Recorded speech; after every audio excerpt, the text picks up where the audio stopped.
नमस्कार, बहुत स्वागत है आपका। इंडिया वॉइस देख रहे हैं आप। मैं हूं आपके साथ शिवम सोनी। अमृतकाल का पहला बजट आज पेश हो गया है संसद में। वित्त मंत्री निर्मला सीतारमण ने पहला बजट पेश किया अमृतकाल का, और इस आजादी के अमृतकाल के बजट में क्या कुछ खास रहा वो भी हम आपको बताएंगे। लेकिन उससे पहले क्या कुछ राजनीतिक प्रतिक्रियाएं सामने आई हैं, अलग अलग राजनीतिक दलों के नेताओं ने क्या कुछ कहा है, वो आप सुनिए। इसमें माननीय वित्त मंत्री जी का बनाया हुआ थोड़ी है, इसमें पूरी दखल अंदाजी है, पूरा ऑब्जर्वेशन है, पूरी तैयारी जो है वो पीएमओ ने भी साथ साथ की है। तो हमारे माननीय प्रधानमंत्री या माननीय प्रधानमंत्री जी अपनी ही बजट तक ताली बजा रहे हैं, तो ना ही कोई नई बात है, ना ही कोई बुरी बात है, और ना ही कोई बड़ी बात है। अब रही बात बजट की, बजट को आपको टोटलिटी में देखना होगा। आपको देखना होगा बजट में क्या खोया, क्या पाया, क्या मिला आपको। एक आप कहते हैं, मैं मानता हूँ कुछ हद तक मिडिल क्लास को एक राहत मिली है। टैक्स रिजम्पशन का स्लैब जो है 5 लाख से 7 लाख कर दिया गया। टैक्स स्लैब और भी कुछ 5% और 10% और 15% भिन्न भिन्न तरीकों से उसके पेश किए गए। बढ़िया, वो हम उसके पर ज़्यादा नहीं बोलेंगे क्योंकि मिडिल क्लास के हमारे फैमिली का सवाल है।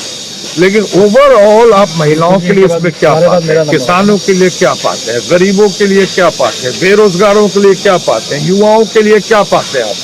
और सबसे बड़ी बात या कुछ लोगों की नजरों में शायद सबसे बुरी बात यह है कि जो हाईएस्ट टैक्स स्लैब था, जो आप कह सकते हैं कि इतना ऊपर जा रहा था, उसको आपने बहुत कम कर दिया है। अब कुछ लोगों का ऐसा कहना है कि कहीं को खास लोगों के लिए तो कम नहीं किया गया, या खास लोगों को ही बेनिफिट पहुंचाने के लिए।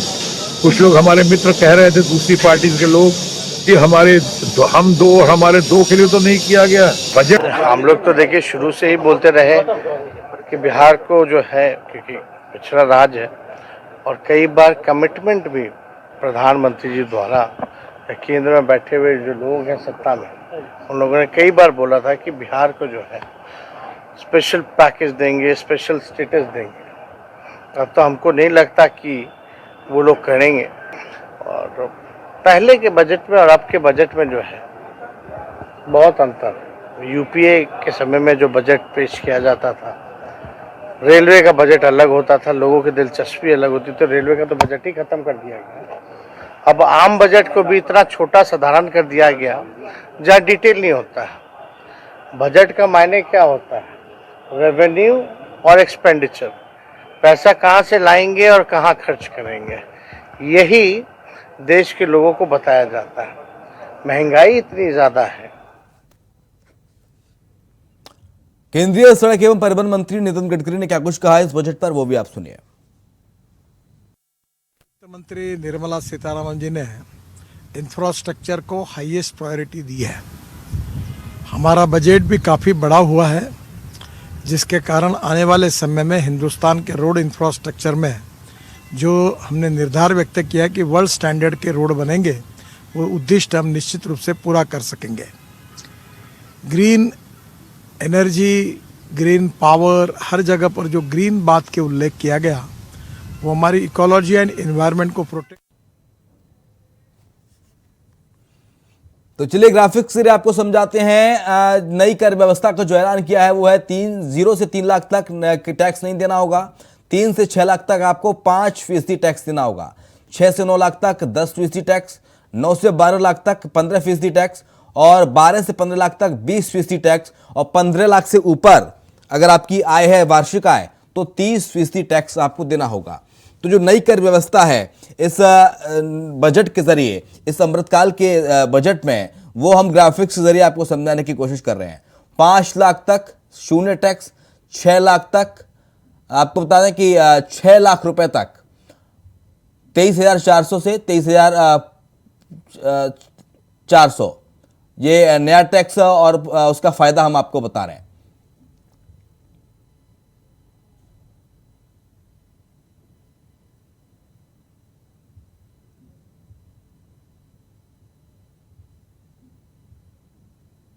और वहीं पुरानी टैक्स स्लैब के हिसाब से 12 लाख रुपए तक 1,63,800 का टैक्स स्लैब, और नया टैक्स स्लैब है उसमें 90,000, और उसमें फायदा हो रहा है जनता को, वो हो रहा है 73,800 रुपए का। वहीं 15 लाख रुपए तक की अगर कमाई है तो उसमें पुरानी टैक्स स्लैब के हिसाब से 2,57,400 रुपए, नए टैक्स स्लैब के हिसाब से 1,57,000 और इसमें फायदा हो रहा है 1,07,000 रुपए का। ठीक है, दो वरिष्ठ मेहमान हमारे साथ इस वक्त जुड़ गए हैं पैनल में। दीपक राय हैं, अर्थशास्त्री, बहुत स्वागत है दीपक जी आपका। और शैलेंद्र श्रीवास्तव हैं, वरिष्ठ पत्रकार हमारे साथ। शैलेंद्र सर आपका भी बहुत स्वागत है चर्चा में। शुरुआत दीपक राय सर आप ही के साथ। सर, जो नया बजट आया है आज का, अमृतकाल का आज पहला बजट पेश हुआ है वित्त मंत्री निर्मला सीतारमण के द्वारा, इस बजट को किस हिसाब से, किस लिहाज से देखते हैं सर, कितने नंबर देंगे? देखिए शिवम जी, सबसे बड़ी चीज है मोदी गवर्नमेंट शुरू से ही एक दीपक राय सर बजट देने की कोशिश की है। जो विजन रहा हमेशा लॉन्ग टर्म रहा है। देखिए छोटी छोटी चीजों को आप देखिए, किसी चीज को सस्ता करके, चाहे कि आप रेवड़ी बांट के, चाहे दीपक जी की ऑडियो मुझ तक बहुत कम आ रही है, जरा ऑडियो को बढ़ाएं दीपक जी की। अब आ रही है आवाज? जी सर आ रही है। तो आप शॉर्ट टर्म जब भी आप सोचते हैं तो आपको लॉन्ग टर्म में फायदा होने वाला नहीं होता है। जहाँ भी देश की बात होती है, जो हमारे सबसे बड़ी समस्या बेरोजगारी की है, तो बेरोजगारी आप ये कहिए कि 3 साल 4 साल के विजन में आप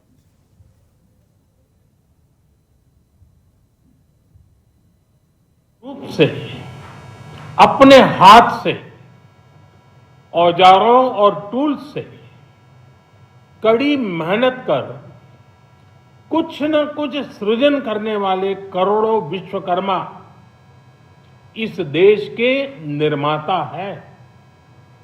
लोहार, सुनार, कुमार, सुथार, मूर्तिकार, कारीगर, मिस्त्री, अनगिनत लोगों की बहुत बड़ी लंबी लिस्ट है। इन सभी विश्वकर्माओं की मेहनत और सृजन को देश इस बजट में पहली बार अनेक प्रोत्साहन योजना लेकर के आया है। ऐसे लोगों के लिए ट्रेनिंग, टेक्नोलॉजी, क्रेडिट और मार्केट सपोर्ट की व्यवस्था की गई है।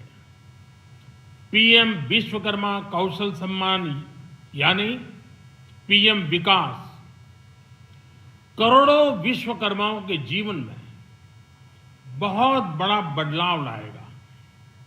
साथियों, शहरी महिलाओं से लेकर गांव में रहने वाली महिलाएं हो,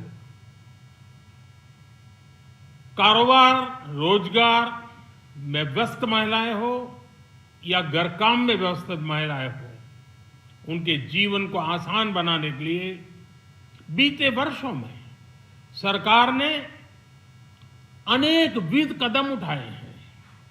जल जीवन मिशन हो, उज्ज्वला योजना हो, पीएम आवास योजना हो, ऐसे अनेक कदम। इन सबको बहुत बड़ी ताकत के साथ आगे बढ़ाया जाएगा। उसके साथ साथ महिला सेल्फ हेल्प ग्रुप एक बहुत बड़ा सामर्थ्यवान क्षेत्र आज भारत में बहुत बड़ी जगह अपने हाथ एक्वायर कर चुका है। उनको अगर थोड़ा सा बल मिल जाए तो मिरेकल कर सकते हैं। और इसलिए विमेन सेल्फ हेल्प ग्रुप उनके सर्वांगीण के विकास के लिए नई पहल इस बजट में एक नया आयाम जोड़ेगी। महिलाओं के लिए एक विशेष बचत योजना भी शुरू की जा रही है और जनधन अकाउंट के बाद ये विशेष बचत योजना सामान्य परिवार की गृहिणी माताओं बहनों को बहुत बड़ी ताकत देने वाली है। ये बजट सहकारिता को ग्रामीण अर्थव्यवस्था के विकास की धुरी बनाएगा। सरकार ने कोऑपरेटिव सेक्टर में दुनिया की सबसे बड़ी अन्न भंडारण योजना बनाई है, स्टोरेज कैपेसिटी। बजट में नए प्राइमरी कोऑपरेटिव्स बनाने के लिए एक महत्वाकांक्षी योजना का भी ऐलान हुआ है। इससे खेती के साथ साथ दूध और मछली उत्पादन के क्षेत्र का विस्तार होगा। किसानों, पशुपालकों और मछुआरों को अपने उत्पाद की बेहतर कीमत मिलेगी। साथियों, अब हमें डिजिटल पेमेंट्स की सफलता को एग्रीकल्चर सेक्टर में दोहराना है। इसलिए इस बजट में हम डिजिटल एग्रीकल्चर इंफ्रास्ट्रक्चर की एक बहुत बड़ी योजना लेकर आए हैं। आज दुनिया इंटरनेशनल मिलेट ईयर मना रही है। भारत में मिलेट्स के अनेक प्रकार हैं, अनेक नाम हैं। आज जब मिलेट्स घर घर में पहुंच रहा है, पूरी दुनिया में पॉपुलर हो रहा है, तो उसका सर्वाधिक लाभ भारत के छोटे किसानों के नसीब में है। और इसलिए आवश्यक है कि नए तरीके से उसको आगे ले जाया जाए।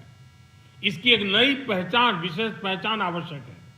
इसलिए अब इस सुपर फूड को श्री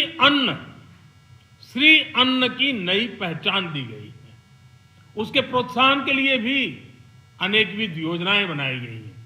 श्री अन्न को दी गई प्राथमिकता से देश के छोटे किसानों, हमारे आदिवासी भाई बहन जो किसानी करते हैं, उनको आर्थिक संबल मिलेगा और देशवासियों को एक स्वस्थ जीवन मिलेगा।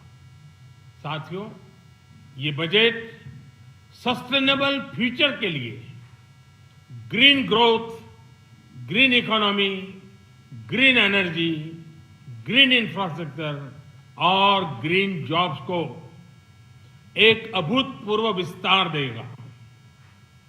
बजट में हमने टेक्नोलॉजी और न्यू इकोनॉमी पर बहुत अधिक बल दिया है। एस्पिरेशनल भारत आज road, rail, metro, port, waterways, हर क्षेत्र में आधुनिक इंफ्रास्ट्रक्चर चाहता है।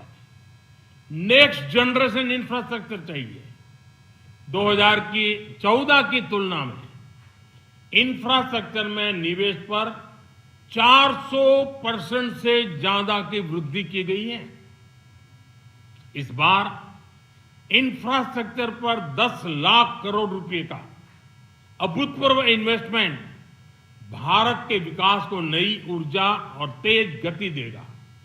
ये निवेश युवाओं के लिए रोजगार के नए अवसर पैदा करेगा, एक बहुत बड़ी आबादी को आय के नए अवसर उपलब्ध कराएगा। इस बजट में ईज ऑफ डूइंग बिजनेस के साथ साथ हमारे उद्योगों के लिए क्रेडिट सपोर्ट और रिफॉर्म्स के अभियान को आगे बढ़ाया गया है। एमएसएमईज के लिए 2 लाख करोड़ रुपए के अतिरिक्त ऋण की गारंटी की व्यवस्था की गई है। अब प्रिजम्पटिव टैक्स की लिमिट बढ़ने से एमएसएमईज को ग्रो करने में मदद मिलेगी। बड़ी कंपनियां द्वारा एमएसएमईज को समय पर पेमेंट मिले, इसके लिए नई व्यवस्था बनाई गई है।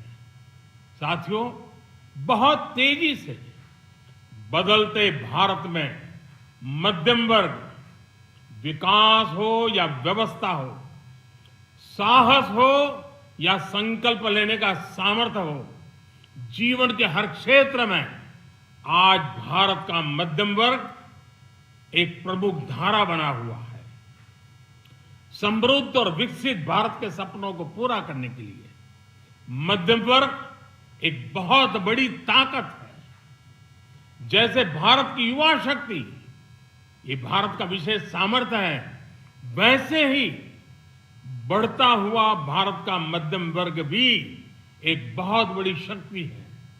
मध्यम वर्ग को सशक्त बनाने के लिए हमारी सरकार ने बीते वर्षों में अनेकों निर्णय लिए और ईज ऑफ लिविंग को सुनिश्चित किया है।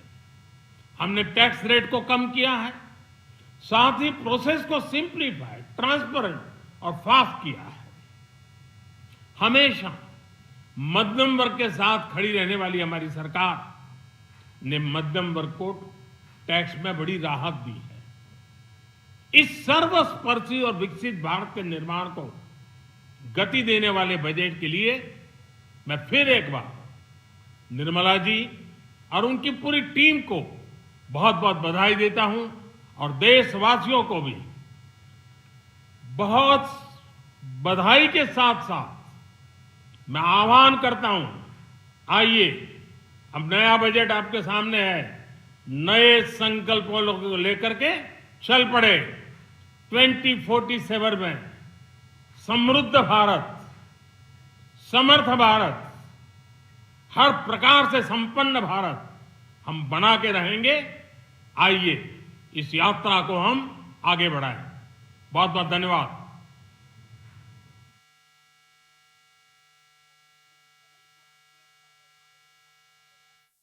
प्रधानमंत्री नरेंद्र मोदी को आप सुन रहे थे। 2047 तक समृद्ध भारत, विकसित भारत बनाकर रहेंगे, ये बात प्रधानमंत्री ने कही, ये मंत्र प्रधानमंत्री ने दिया।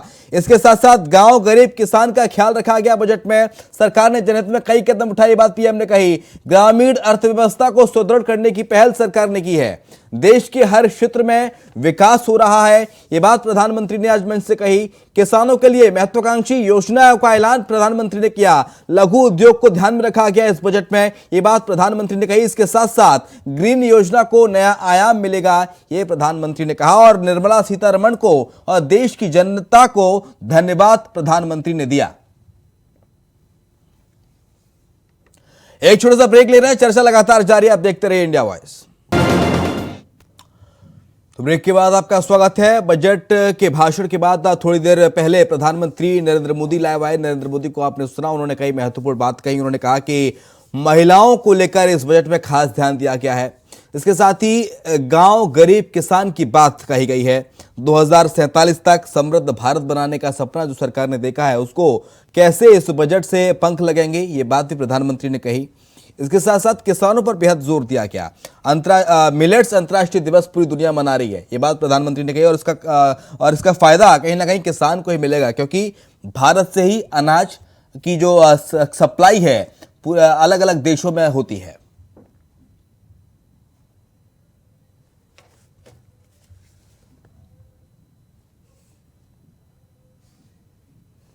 तो चलिए चर्चा की शुरुआत करते हैं। दीपक राय है, अर्थशास्त्री हमारे साथ, बहुत स्वागत है सर आपका। विनोद सुयाल हैं, प्रदेश प्रवक्ता है भारतीय जनता पार्टी के। विनोद जी, आपका बहुत स्वागत है।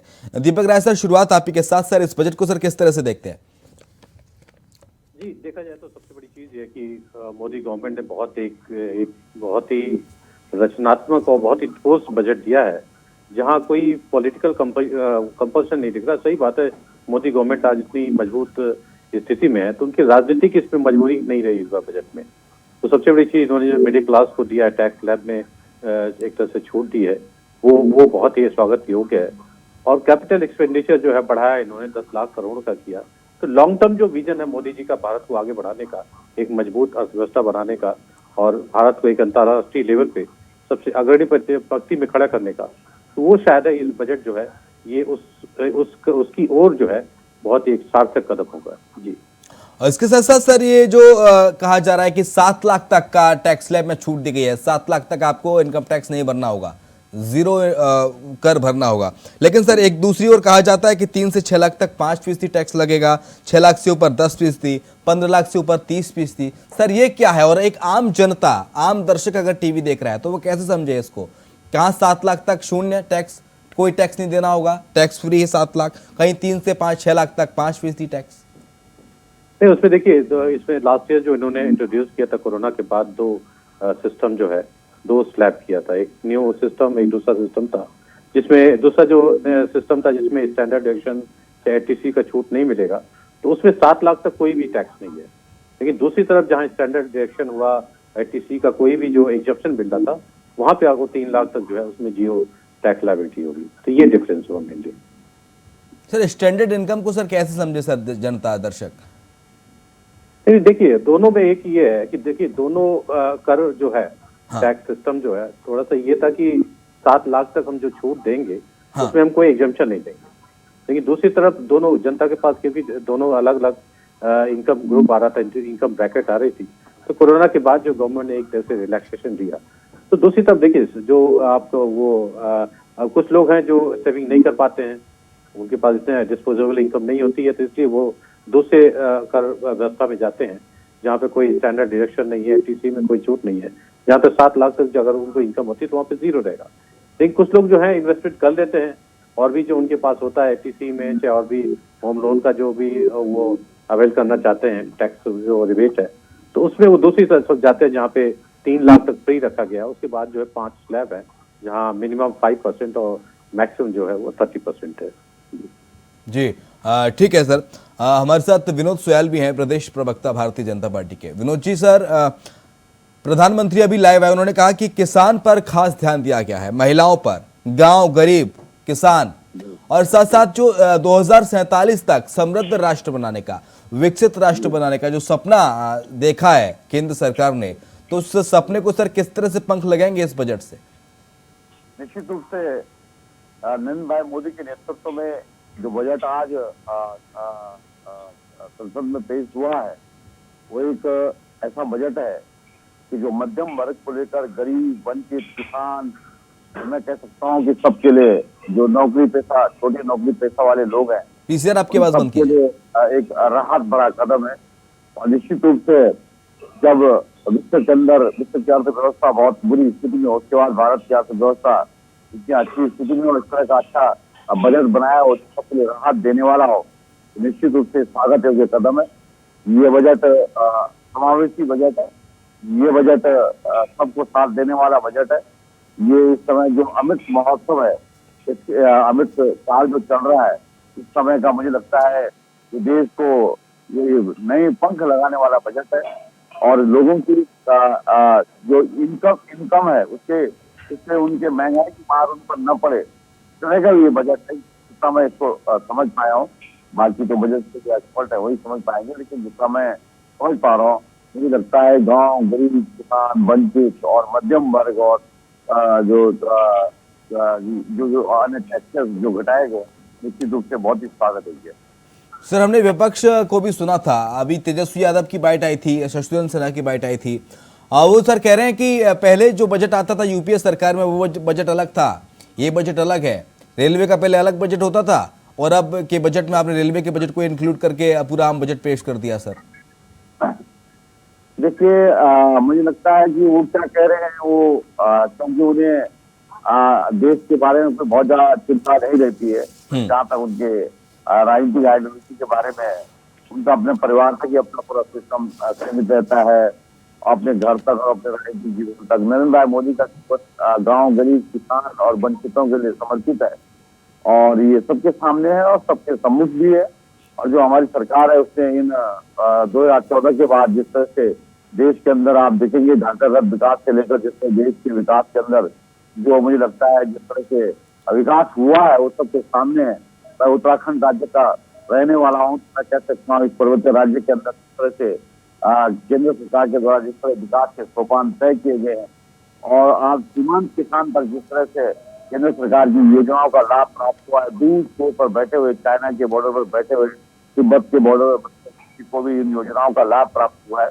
तो निश्चित रूप से नरेंद्र भाई मोदी की दूरदृष्टि सोच के कारण ही सब संभव है और ये बजट बहुत दूरदृष्टि वाला बजट है। निश्चित रूप से इस सबके जीवन में एक नया प्रकाश लाने वाला बजट। ठीक है दीपक राय सर, पहले सर काफी बजट पेश होते रहे हैं, चाहे यूपीए की सरकार की बात करें या फिर एनडीए की सरकार की बात करें, लेकिन ये जो बजट है इसमें खास ये है क्योंकि ये आजादी के अमृतकाल का पहला बजट है और इस आजादी के अमृतकाल के पहले बजट को अन्य बजटों से अगर तुलना करें तो क्या इसमें डिफरेंशिएट पाते हैं, क्या अलग सर पाते हैं?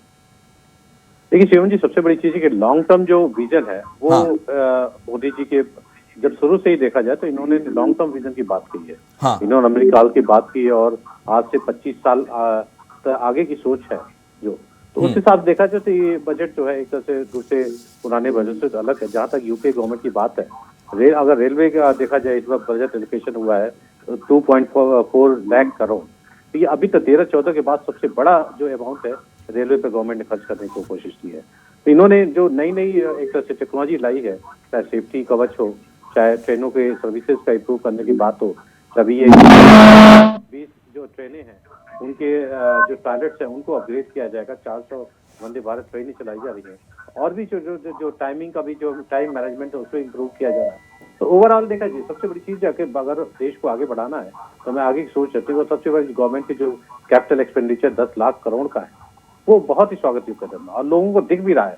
आज जो ये शुरू से ही मोदी गवर्नमेंट ने इंफ्रास्ट्रक्चर पे ध्यान देने की कोशिश है, उसी का नतीजा है कि चारों तरफ हम रोड देख रहे हैं, बेटर रेलवे स्टेशन देख रहे हैं, बेटर हम आपकी रोड कनेक्टिविटी आती है, चाहे अभी ये सी जो से शुरू हुआ है, जो जहाज शुरू हुई है बनारस से लेके बांग्लादेश तक, तो ये जो चीजें देखते उसी का नतीजा है कि कैपिटल एक्सपेंडिचर जब भी आप बढ़ाते हैं, लॉन्ग टर्म की आप सोचते हैं, तो उससे जो है देश आगे बढ़ता है, उससे और भी जो है एम्प्लॉयमेंट अपॉर्चुनिटी जो है शॉर्ट टर्म ना बढ़े, लेकिन लॉन्ग टर्म में जो है वो बहुत ही सॉलिड जो है रिजल्ट उससे आते हैं, तो वो नतीजा देखने को मिल रहा है।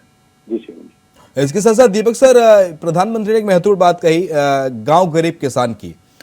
उन्होंने कहा कि अंतर्राष्ट्रीय मिलेट दिवस मना रही है पूरी दुनिया आज। हालांकि इससे पहले जब रविवार को मन की बात कार्यक्रम में भी मिलेट्स दिवस की बात कही थी कि पूरी दुनिया अंतर्राष्ट्रीय मिलेट्स दिवस मना रही है, और मिलेट्स हम लोगों के लिए बहुत उपयोगी है, और दुनिया भर में मिलेट्स की जो खपत है, जो सप्लाई हो रही है मिलेट्स की, वो हिंदुस्तान से हो रही है सर। तो इसका सीधा सीधा फायदा किसानों को मिल रहा है, गरीब किसान को मिल रहा है, ग्रामीणों को मिल रहा है। नहीं शिवन जी, आपने सही बात कही। देखिए मोदी जी बहुत बड़े डिप्लोमैट है, वो जानते हैं वो, और आज उनकी एक छवि जो ऐसी बन गई है ब्रांड एम्बेसडर की कि सब लोग उनकी बातों को ध्यान से सुनते हैं। हाँ। उन्होंने एक कॉन्सेप्ट दिया मिलेट्स का। देखिए आज हजारों साल से हमारे देश में मिलेट्स हो रहे हैं, लेकिन कोई इतना ध्यान नहीं देता था, लेकिन मोदी जी ने उस चीज को नया लाया। एक तरह से भारत की ऐसी चीज को मार्केटिंग की, वर्ल्ड में मार्केटिंग की है कि वर्ल्ड बॉडी भी उनको जो है अपने यहाँ लोग एक्सेप्ट कर रहे हैं इसको, तो इसकी तरफ ध्यान दिया जा रहा है, तो बहुत बड़ी बात है। देखिए आप एग्रीकल्चर को केवल कंजर्वेटिव सेंस में लीजिए कि केवल हम धान और गेहूं बो के हम आगे बढ़ सकते नहीं है, तो आज और तरफ खेती में भी जो है डाइवर्सिफिकेशन होना चाहिए, नई नई चीजों को आगे आने चाहिए, तभी जो है जो एग्रीकल्चर सेक्टर हमारा तभी आगे बढ़ेगा और किसान भी आगे बढ़ेगा। देखिए एक किसान सम्मान निधि बढ़ने दे देने से कुछ होने वाला नहीं है, ये तो शॉर्ट टर्म है कि आप उसको जिंदा रख सकते हैं 1 साल 2 साल, लेकिन उसको आगे मजबूत बनाना उस किसान को, उसको भी लॉन्ग टर्म चीजों की बात होनी चाहिए। तो मोदी जी ने बहुत बड़ा कदम उठाया, और भी इस तरह की चीजें होनी चाहिए जहाँ नए नए जो क्रॉप्स हैं उस पर हम ध्यान दें, क्योंकि देखिए केवल 4 5 6 चीजों को लेकर हम आगे नहीं बढ़ सकते। तो इस इंटरनेशनल मार्केटिंग भी एक तरह सोचो कि मोदी जी ने जो है इसको लाया है अपने भाषण में, और इस गवर्नमेंट ने भी इसमें ध्यान देने की कोशिश की है, इस बजट पे भी उसका ध्यान रखा गया है। तो सबसे चीज एक तरह से गवर्नमेंट जो इनिशिएटिव लेती है तो वो बहुत ही पॉजिटिव, उससे किसानों का फायदा होगा। जी ठीक है। हाँ, शैलेंद्र श्रीवास्तव जुड़ गए, वरिष्ठ पत्रकार। सर बहुत स्वागत है सर आपका। सर कैसे अलग पा रहे हैं इस बजट को पिछले अन्य बजटों से, और सर 10 में से कितने मार्क्स देंगे आप सरकार के इस बजट को? ये चुनावी वर्ष की तैयारी के लिहाज से है, इसका इम्पैक्ट अगले साल तक पूरा दिखे, और इस साल के आखिरी में भी कई विधानसभाओं का, कई देश में चुनाव होना है, तो उस हिसाब से फील गुड कराने वाला ये बजट है। और साथ ही साथ सरकार की जो एक मंशा है उसको भी बहुत अच्छे से दर्शाता है कि डिफेंस को सबसे ज्यादा मजबूती दी गई है, इस आधार पर कि जो अन्य देशों के साथ जो हमारे तनावपूर्ण संबंध बने हुए हैं उससे हमारा बचाव हो, साथ ही साथ विश्व स्तर पर आजकल जो एक तनाव का वातावरण फैला हुआ है उसको दृष्टिगत रखते हुए उसके साथ अपने आप को मजबूती से प्रस्तुत करने के लिए एक योजना दिखाता है। साथ ही साथ इसमें जो इनकम टैक्स का स्लैब बढ़ा दिया गया, ये बहुत प्रतीक्षित, बहुत अरसे से ये लोगों के मन में बात थी और डिमांड भी होती चल रही थी कि स्लैब को ऊंचा किया जाए, क्योंकि महंगाई बढ़ती जा रही है, लोगों की इनकम तो बढ़ गई है, लेकिन जो है वो टैक्स इतना ज्यादा टैक्सिंग कर दे रहा, मतलब कटौती करवा दे रहा है सबका, कि वो बढ़े हुए आय का लाभ नहीं उठा पा रहे हैं, वो उनका जो है जो वैल्यू ऑफ करेंसी कम होती जा रही है, उसकी वजह से उनकी परेशानियां भी बढ़ती जा रही है। तो इस लिहाज से इस सरकार ने ये एक बहुत ही लोक लुभावन टाइप का बजट प्रस्तुत किया है, जिसमें उन्होंने कई चीजें जो बहुत यूज में आती हैं, इलेक्ट्रॉनिक आइटम, मोबाइल, और इन सब चीजों के दाम कम करने की कवायद की है। वो अच्छा लगता है लोगों को, क्योंकि ये सब चीजें जो युवा वर्ग है वो ज्यादा यूज करता है, तो उसको भी उसके ऊपर भी सकारात्मक असर पड़ेगा कि सरकार चलिए अच्छा कर रही है। लेकिन जो इनकम टैक्स का स्लैब है ये मात्र 10 से 15 लाख का ही इस तरह से हुआ है, उसको दुगना तिगुना होना चाहिए था। लेकिन कहीं न कहीं से स्टैटिस्टिक्स देखी गई होगी कि कितनी हमारी जरूरत है और कितना हम मतलब रिलैक्स कर सकते हैं, जिससे कि हमारा बहुत ज्यादा इनकम का जो फ्लो है वो भी न गड़बड़ हो, और साथ में जो एक्सपेंडिचर के साथ हम महत्वाकांक्षी योजनाओं को प्लान कर रहे हैं उसमें भी दिक्कत न हो। तो एक अच्छा बजट प्रस्तुत किया है इन्होंने। अभी अब फौरी तौर पे है, शुरुआती तौर पर भी हम लोग देख रहे हैं क्या क्या चीज बताई जा रही है, लेकिन ये है कि ये लोक लुभावन है और सरकार की जो स्पष्ट मंशा है उसको दिखाती है कि हम देखिए सबसे ज्यादा डिफेंस पर हम जोर दे रहे हैं और इन्होंने कृषि के लिए अच्छा काम किया हुआ है, उसके लिए भी वो स्टार्टअप को आगे बढ़ावा दे रहे हैं, हॉर्टिकल्चर को आगे बढ़ावा देने की बात कर रहे हैं। और जो डिजिटल लाइब्रेरी की बात है उसका डबल इम्पैक्ट पड़ेगा। एक तो पंचायत स्तर पर वो डिजिटल लाइब्रेरी की स्थापना होगी, तो जहाँ एक तो ये इंश्योर करेंगे कि हर गांव पंचायत में इंटरनेट की अवेलेबिलिटी सुचारू पूर्वक हो, साथ ही साथ ये भी करेंगे कि वहाँ पर जो युवा है उनको इससे जोड़ेंगे कि आइए आप इसका डिजिटल प्लेटफॉर्म का इस्तेमाल आप अपने नॉलेज को बढ़ाने के लिए एजुकेशन के लिए। लेकिन सर विनोद सुयाल सर, अमृत काल में भी सर महंगाई बढ़ा रहे हैं आप। रसोई गैस की चिमनी महंगी होगी, वैसे एलपीजी की कीमत 1000 के पार हो गया, सोना चांदी से बना गहना महंगा होगा, सिगरेट महंगी कर दी। देखिए, नरेंद्र भाई मोदी जैसा नेता जब पूरे विश्व के अंदर बड़ी बड़ी अर्थव्यवस्था के देशों के अंदर हाहाकार मचा था कोविड के कारण, तब देश के अंदर 80 करोड़ लोगों के लिए सबसे बड़ी अन्य योजना लेकर आए। और जो योजना आज तक भी चल रही है, कोई भी गरीब, कोई भी ऐसा नहीं था जिसके मुंह में अनाज के कारण किसी की मृत्यु हुई हो या भूख के कारण किसी की मृत्यु हुई हो। जब कोविड टीके के लिए पूरा विश्व चिल्ला रहा था और हमारे प्रतिपक्ष के बहुत ही पढ़े लिखे नेता जब कह रहे थे कि टीका हमने लगाएंगे, नकली है, उन सब ने वो टीके लगवाए। नरेंद्र भाई मोदी के नेतृत्व में जिस तरह से भारत आगे की तरफ बढ़ रहा है, निश्चित रूप से अमृत काल 2023 का जो बजट है, ये बजट आशाओं भरा बजट है। और निश्चित रूप से जो युवा भारत है, उस युवा भारत के लिए भी इसमें कई तरह की योजनाएं प्रारंभ की गई है। युवाओं के लिए योजनाएं प्रारंभ की गई है, एमएसएमई में भी योजनाएं प्रारंभ की गई है, महिलाओं के लिए भी योजनाएं प्रारंभ की गई है।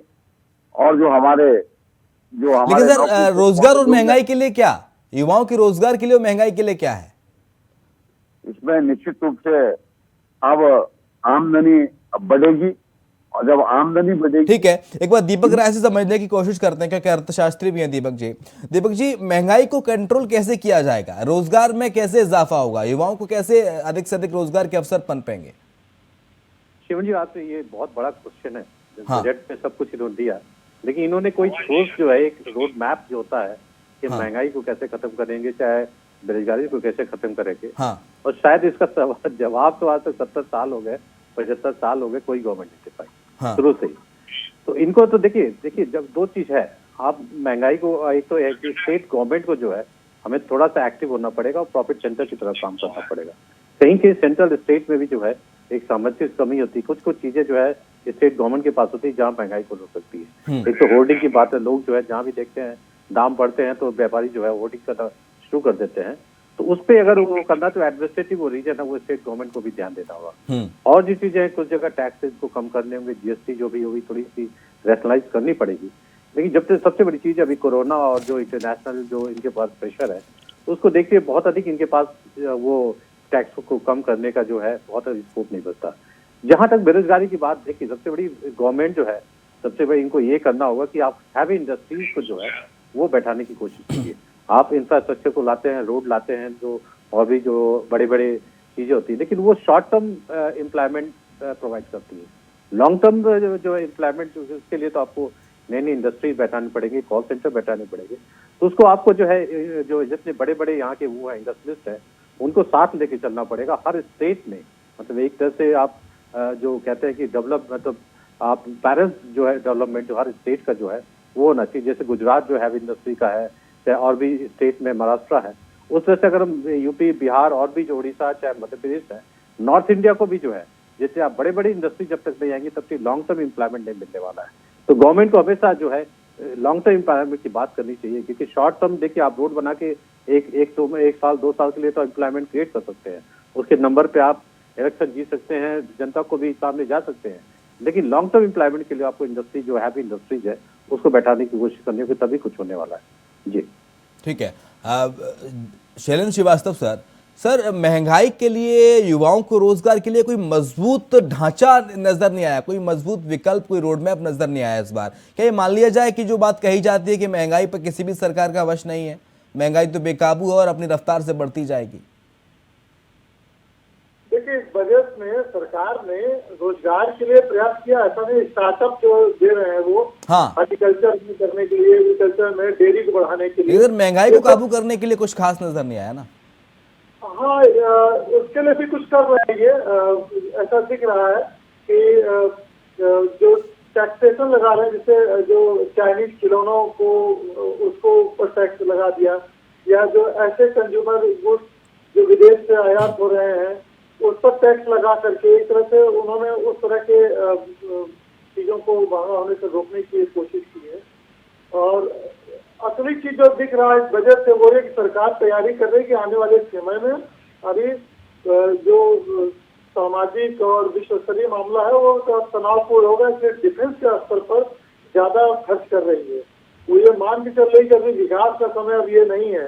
ये अगले एक साल का जो उनका प्रोजेक्शन दिखा रहा है, फोरकास्टिंग, कि टर्की के किनारे कीजिए, पहले युद्ध की तैयारी कीजिए, ऐसा ना हो कि कोई हमारे ऊपर कब्जा कर ले। ये अंदर आने की जो एक चिंता है ये वो आर्थिक रूप से नजर आ रहा है, क्योंकि बजट का मतलब यही होता है कि क्या चीज हमारे लिए ज्यादा जरूरी है। अगर डिफेंस पे एक नंबर पर 6 लाख करोड़ का अगर दिया जा रहा है एलोकेशन, तो और उसमें कई मिनिस्ट्री शामिल हो जा रही है, उसके बराबर में कई मिनिस्ट्री नहीं आएंगी। टेलीकम्युनिकेशन का सबसे कम हो रहा है, मात्र 1 लाख 36 या 36,000 से करीब। तो इससे ये पता चला कि अंदर खाने में टेंशन बहुत है और आने वाले समय में विश्व स्तर पर ये टेंशन बढ़ेगी और उससे बचाव के लिए भी तैयारी हो रही है। विकास के बारे में नहीं, हाँ ये है कि चुनाव भी अगले साल का देखना है, तो उसके लिए थोड़ा सा इसको इस रूप में किया गया कि जो युवा वर्ग है, यूथ, वो थोड़ा सा फील गुड करे, जो वर्किंग क्लास है वो थोड़ा सा फील गुड करे, ताकि जो है हमें उनको। लेकिन शैलेंद्र सर, 2023 में होने वाले विधानसभा चुनाव 9 राज्यों में और 2024 में होने वाला लोकसभा चुनाव, अगर इससे जोड़ के देखें इस बजट को, तो सर क्या स्थिति पाते हैं, उससे कनेक्ट करके देखें तो? देखिए, सीधे सीधे तो जो इनकम टैक्स के जो स्लैब में परिवर्तन है, ये तो वर्किंग क्लास के लिए है। जो अर्निंग मेंबर है फैमिली का, वो सीधे सीधे खुश होगा, फैमिली का जो मुखिया होगा। जो घर के सीनियर सिटीजन है वो भी खुश होंगे, चलो कुछ पैसे और हमारे परिवार के बचे, हम इनकम कुछ और कहीं और खर्च कर सकते हैं। युवाओं के लिए उन्होंने इसीलिए ये जैसे इलेक्ट्रॉनिक गैजेट से सबको सस्ता कर दिया, गाड़ियों में चाहे बाइक हो चाहे कार हो उसमें बैटरी का इस्तेमाल होता है, उसको सस्ता कर दिया। बाकी चीजें महंगी कर दी, चाहे सोना महंगा करो, चांदी महंगा करो, ये विदेशी जो चिमनी वगैरह मंगा ये सब महंगा करो, वो सब चीजें महंगी कर रहे हैं। जो कंज्यूमर गुड्स हैं विदेश से आयात किए जा रहे हैं, लेकिन जो चीजें आमतौर पर यूज में आते हैं युवा वर्ग के या वर्किंग क्लास के, उसको सस्ता कर रहे हैं जस्ट उससे कि देखिए हमने आपके लिए सस्ता किया है। एक सॉफ्ट कॉर्नर तो क्रिएट होता है, इसमें कोई दो राय नहीं। तो लेकिन ये भी समझना हो कि इतना ज्यादा बजट अगर डिफेंस पर दिया जा रहा है तो इसके पीछे कुछ बड़ी चिंता है। जहाँ पर लड़ाई होती है वहाँ विकास नहीं होता है, जहाँ संपत्ति वहाँ तो क्या कहते हैं, जहाँ सुमत वहाँ संपत्ति नाना, जहाँ सुमत वहाँ विपत नहीं जाना। तो इस समय उस तरह का माहौल आने वाला होगा। सरकारों के पास अपने इंटेलिजेंस सिस्टम होते हैं, हमको पता होगा क्या हो रहा है, क्या हो सकता है। आए दिन कुछ न कुछ चलता रहता है। उधर चाइना और ताइवान का मसला, जापान का उनके साथ, ऑस्ट्रेलिया का उनके साथ माना स्तर पर, उधर यूक्रेन रूस का चल ही रहा है। अमेरिका और यूरोप के साथ मिलकर के लॉबिंग चल रही है इंटरनेशनल लेवल पर। ऐसे में भारत भी इसमें देखिए G20 का प्रतिनिधित्व कर रहा है। तो इन सब चीजों को देखते हुए मतलब ये अंदर खाने में ये है कि प्रायोरिटी अभी विकास नहीं है, दिख रही है। ठीक है सर, एक छोटा सा ब्रेक ले रहे हैं, ब्रेक के बाद चर्चा का सिलसिला लगातार जारी रहेगा। छोटा सा ब्रेक, जल्द हाजिर होंगे। तो ब्रेक के बाद आपका स्वागत है। बजट पर लगातार चर्चा कर रहे हैं और इंडिया वॉइस की खास पेशकश आप बजट पर देख रहे हैं और हर एक अपडेट हमने आपको बजट से जुड़ा सबसे पहले बताया कि आखिरकार इस बजट में जनता के लिए क्या क्या खास रहने वाला है। हमारे साथ मेहमानों का खास पैनल लगातार जुड़ा हुआ है। दीपक राय अर्थशास्त्री, शैलेंद्र श्रीवास्तव वरिष्ठ पत्रकार और विनोद सुयाल प्रदेश प्रवक्ता हमारे साथ। दीपक राय जी, टूरिज्म को बढ़ावा देने की बात सरकार ने इस बजट में कही है। 50 डेस्टिनेशन को चुना गया है टूरिज्म के लिए। जाहिर तौर सी बात है, अगर टूरिज्म को बढ़ावा मिलेगा, पर्यटक आएंगे, तो इकोनॉमिक ग्रोथ भी देश की होगी। जी शिवम जी, सही कहा आपने कि सबसे बड़ी चीज एक टूरिज्म जो है हमारा बहुत बड़ा सेक्टर है। थोड़ा आवाज बढ़ाइए दीपक जी की। जी आवाज आ रही है? जी सर, आ रही है। तो टूरिज्म ऐसा सेक्टर हमारा रहा है कि एक तरह से एक्सप्लोर्ड जो है एक तरह से सेक्टर रहा है। बहुत अधिक हमने ध्यान नहीं दिया अभी तक। अब शायद गवर्नमेंट ने एक तरह से पहचाना उस पर जो फॉरेन करेंसी है, तो वो एक तरह से अर्निंग होगी। तो गवर्नमेंट ने बहुत अच्छा किया, 50 स्पॉट को आइडेंटिफाई किया, उसको डेवलप ही करेंगे, तभी बाहर से जो हमारे टूरिस्ट आएंगे। अभी G20 का भी सम्मेलन होना है, तो उसमें भी जो है और भी टूरिस्ट आएंगे, इसको ध्यान में रखते हुए किया है। तो गवर्नमेंट का ध्यान हर तरफ है। दूसरी तरफ जहाँ रोजगार की बात है, देखिए सबसे बड़ी चीज है कि हमारा देश इतना बड़ा जनसंख्या है, 150 बिलियन करोड़ की जनसंख्या है। तो सबसे बड़ी चीज है कि हमारे यहाँ जो इंडस्ट्रीज जो बैठ रही हैं, आपका रोजगार कैसे आएगा? स्टार्टअप से आपका रोजगार, बेरोजगारी जो है वो कम होने वाली नहीं है। स्टार्टअप में कितने लोग होंगे? 10 लोग होते हैं, 12 लोग होते हैं, मैक्सिमम 50 लोग होते हैं। तो उनका अगर वो देखी जाए, अगर साइज देखी जाए, इकोनॉमिक साइज देखी जाए, तो वो करोड़ों अरबों में हो जाती है। हमारे यहाँ सबसे बड़ी चीज है कि लेबर इंटेंसिव इंडस्ट्री बैठाने की जरूरत है, जहाँ पे अधिक से अधिक जो है लेबर लोग जो वर्क फोर्स है वो उनकी खपत हो, न कि आप जो कहते हैं कि कैपिटल इंटेंसिव होना चाहिए। जब भी कैपिटल इंटेंसिव होगी तो ऑटोमेशन होगा, जहाँ लेबर की कमी से भी काम चल जाएगा। तो हमारे यहाँ गवर्नमेंट को ये भी ध्यान देने की जरूरत है, जहाँ पे सबसे अधिक लोग खपत, ऐसी इंडस्ट्री जो है, जो हम कहते हैं कि हैवी इंडस्ट्री जो होती है, बड़ी बड़ी औद्योगिक इकाइयां हैं, उनको बैठाने की कोशिश हो, तब जो बेरोजगारी को ये सामना कर सके। दूसरी तरफ जहाँ तक आप पर्यटन की बहुत बड़े स्वागत योग्य है, इस पर गवर्नमेंट को बहुत अधिक ध्यान देना होगा। एक ऐसा सेक्टर जो अनएक्सप्लोर्ड सेक्टर है, हमारा भारत देश इतनी बड़ी संस्कृति, इतनी बड़ी सभ्यता, जहाँ ऐसी ऐसी अद्वितीय मंदिर हैं, चाहे ऐसे ऐसे इमारत हैं पूरे, जहाँ पे जो वर्ल्ड की जो है लोगों को आकर्षित करने की कोशिश करेंगी, उससे गवर्नमेंट ने ध्यान दिया, ये स्वागत युक्त कदम है। जी विनोद सुयाल जी, बड़ी परीक्षा सरकार के लिए। जनता, अगर बजट में जनता को नहीं लगा खास कि उनके लिए क्या कुछ खास है नहीं है, तो फिर 2023 में विधानसभा चुनाव में 9 राज्य में और 2024 में पूरे देश का चुनाव है। देखिए, भारत देश के अंदर इतने राज्य हैं कि हर वर्ष में चुनाव होते ही रहते हैं। हाँ, मुझे लगता है कि नरेंद्र भाई मोदी जी की जो सोच है, वो चुनाव के आधार पर आधारित सोच नहीं है। निश्चित रूप से ये सोच जो अंतिम स्तर पर बैठा हुआ व्यक्ति है, उसका विकास कैसे हो, ये हमारी अंत्योदय की योजना है, जिसमें हमारी पार्टी की विचारधारा भी है, वो है। इसके चुनाव तो हर वर्ष होते रहेंगे, 9 राज्यों के होंगे, फिर और चुनाव होंगे, फिर होते रहेंगे, क्रमशः चुनाव होते रहेंगे। लेकिन बजट में जो देखने को दिखाई दे रहा है, तो निश्चित रूप से वो राहत भरे कदम है। वो सब इस स्थिति में जब पूरे मुझे लगता है कि विश्व के अंदर जिस तरह से बहुत बड़ी बड़ी देश है जिनकी आर्थिक स्थिति बहुत अच्छी थी, उनकी स्थिति बहुत खराब है, उसके बाद भी भारत इतनी अच्छी स्थिति में है, तो हम सबके लिए सुकून की बात है। और लेकिन एक अच्छी बात देखने को मिली है शैलेंद्र सर इसमें ये कि स्टार्टअप में आयकर की छूट को बढ़ाया गया। अगर कोई युवा, कोई खास व्यक्ति अगर स्टार्टअप करना चाह रहा है, अपना खुद का बिजनेस करना चाह रहा है, तो उसके लिए आयकर में छूट दी गई है। इससे स्वरोजगार से जुड़ेगा भारत, स्वरोजगार से। शैलेंद्र जी। देखिए, स्टार्टअप का मतलब ही है युवाओं को मतलब आगे बढ़ाना, और अगर एक भी स्टार्टअप सक्सेसफुल होता है, हाँ। तो सिर्फ एक व्यक्ति को रोजगार नहीं मिलता, number of employment opportunity generate होती हैं, वो मतलब मल्टीप्लाई करती हैं यहाँ पर। हाँ। तो ये एक तो जरूरत भी है। दूसरी चीज, मैं देख रहा हूँ इस बजट को मोटे तौर पर अगर देखा जाए, तो ये कई चीजों को एक तरफ से साध रहा है। एक तरफ युवा वर्ग, वर्किंग क्लास को और यूथ को, दूसरी तरफ ये महंगाई को भी रोकने वाला तो नहीं है ये बजट। इससे तो महंगाई बढ़ेगी, क्योंकि हर चीज को सस्ती कर दे रहे हैं ये, जो यूज में आती है, तो लोग उत्साहित होंगे। उधर इनकम टैक्स का स्लैब घटा दिया, तो वो चीज जो स्लैब बढ़ा दिया, और उसका असर ये होगा कि इनकम बढ़ेगी लोगों के हाथ में।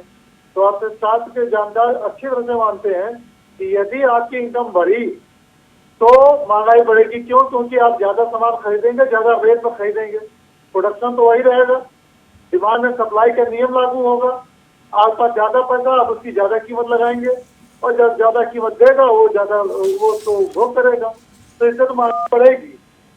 लेकिन जो अभी स्कीम चल रही है भारत सरकार की कि ब्याज की दरों में वृद्धि कर दी गई, जो सेविंग है, जो एफडी है, तो उधर एफडी को बढ़ावा दिया जा रहा है ताकि वहां ज्यादा पैसा जमा हो। जब पैसा ज्यादा वहां जमा होगा एफडी में, तो अपने हाथ से पैसे कम रहेंगे खर्च करने के लिए। तो सरकार, ऐसा लगता है कि सरकार साथ रही है, उसकी मजबूरी भी है कि महंगाई को कंट्रोल करे by increasing the interest rate of fixed deposit. तो फिक्स्ड डिपॉजिट का रेट बढ़ा करके, ठीक है, लेकिन जल्दी से एक चीज समझने की कोशिश करते हैं दीपक राय जी से। दीपक राय जी, जब कोरोना काल में प्रधानमंत्री ने कहा था, आत्मनिर्भर भारत का एक मंत्र दिया था, इस बजट से आत्मनिर्भर भारत का कितना सपना साकार होता नजर आता है? नहीं, वो तो दिख रहा है। आप देखिए इस बजट में भी, और वैसे भी आप फिजिकली देखिए, आप हाँ। अभी 26 जनवरी पे जितने हमारे रक्षा वो थे, जितनी तोपें थी और भी सब मेक इन इंडिया थी, और भी जो चीजें आ रही मेक इन इंडिया आ रही हैं, तो ये चीज तो है, आत्मनिर्भर भारत बन रहा है। अभी खिलौनों पे जो है जो 70% जो है वो था कि उनको आयात। ठीक है सर, समय की बाध्यता है। बहुत शुक्रिया दीपक राय आपका। शैलेंद्र श्रीवास्तव वरिष्ठ पत्रकार हमारे साथ जुड़े थे, आपका बहुत शुक्रिया। विनोद सुयाल प्रदेश प्रवक्ता भारतीय जनता पार्टी के, विनोद जी आपका बहुत शुक्रिया। इसी के साथ चर्चा में इतना ही। खबरें लगातार जारी हैं।